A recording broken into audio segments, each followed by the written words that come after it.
And then so memo akwa Bamradum TV bedroom health tips eso yesua de na wotwe mu ebi a wode enne na wonye opportunity ne de ato ha sa na ye no joada de kosi efia da bia 5 minutes yedi nkomo wa pomudi mu ensem wiki mu nkomo nyina ye bens ye ne wona sepani a wono wo bens unit wo kolebu na ye kasa wa kire ye niam ahodo e de nhyehyeye eba ye Monday no na enura ye kasa fa gas ho a kire ya de pe na ye to so na ya hwe ye liquid say be ensuo hye enkwan ene chemicals no so de enhyehyeye eba hye no so say endpoint homeopathic clinic wada Roma number ni 0244867068 oyarea no akọ endpoint ho ye ni ye nkomwe na so tie bi ansa na wapie ye da se oba pa me mo akọ abenel so ye da se na nkyekere a wode maye enne ye hwe liquids ana say be ensuo hye ene niema no so time de bens eba ebi ye de se ye fani social social worldwide no eno na hihye nkwala pa na Ghana hanso pepepe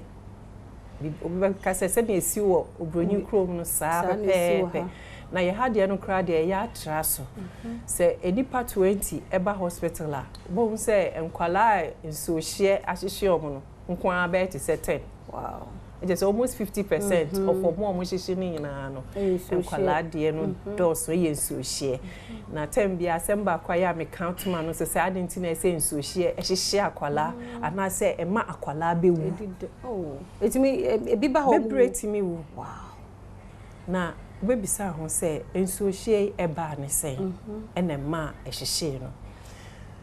yenso hye ene nkwan eye bibia se wo ya anye se enkwala omoria eben ho okay sa kwala no de ne be hye ekira fa ne hye ekire na ye wo nkwan okay wo wie na watu asi baabi fefefe se unim se enso hye no de be kodware akwala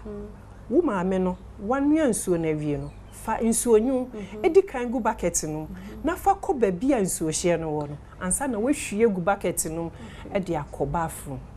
enti sa akwala no nyehu se eye ne bucket no kwa akodware wahwie nsuo agum a onum oni nsuo ko obekɔ akotom sesia na ahyehye no nti yetimi nya nkwala bebre a nsuo hye ye maame no manua keke etimi hwie gu efi omuti ekɔpem omu na ase obehu photo yi obehu se akwala nsuo esi ejaso se nsuo si jaso ana odi bibi si jaso na se ewo nsa ensa no ensa se kire ekwan okay se kire kwan a obi du ho na onkola ni so mope adekodie ni be hwie efiniti akogu ne na ase itiraje se wedi sa akwala no dem ebi akwala no de onimo on de ofu se ya agro na odi onyakofa ho na ohu ye na odi nsa kan ya bo nse ehwie gu ne hu ne nyina ehwie gu ne hu nyina nso a eden na ese wuye first aid ne beba but se uhu sa niam na ese wutwe sa nkwala omu wia ni sa niam ni na memfa embebe bia onu aduane chichira kwala ni shechire maame fo yenchichire nkwala ni shechire ye chi na ye nkwala ni dia yemfo omu shechire na nuan waduane ensuo na odi bedware akwala no fa wa wonsa fatum fahwe se nsuoi etisen edededede ana se de yemfe nsuo hyehye nkodware akwala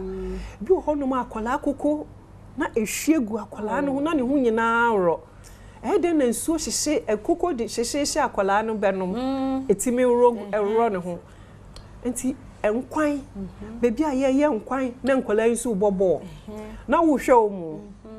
yifi ho fako bebi a enka na se muntwa mi ye ma de awia na muso anamundi agro no wa ha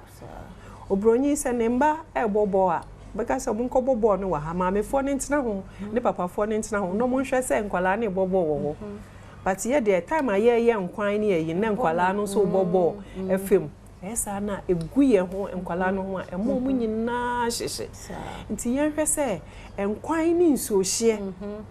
se eye hia ma ye mfam ben nkwala area ana omudi agro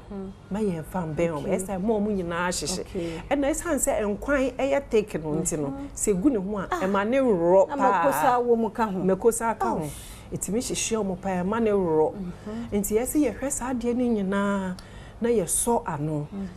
onsuo a wodi bedware akwala mesrew fa nsuo nyugu bucket no akwala aduane wa ka hwe se adwo ansana wa ma akwala no adidi se wode aduane kosi table so anase wo nua aduane na de kodie na wodi nua aduane no pa na wodi nua aduane e won satenten a mensa no enkom sane akwala bia kofa ho kra entimi nhwie ngu ne ho ochana beto aso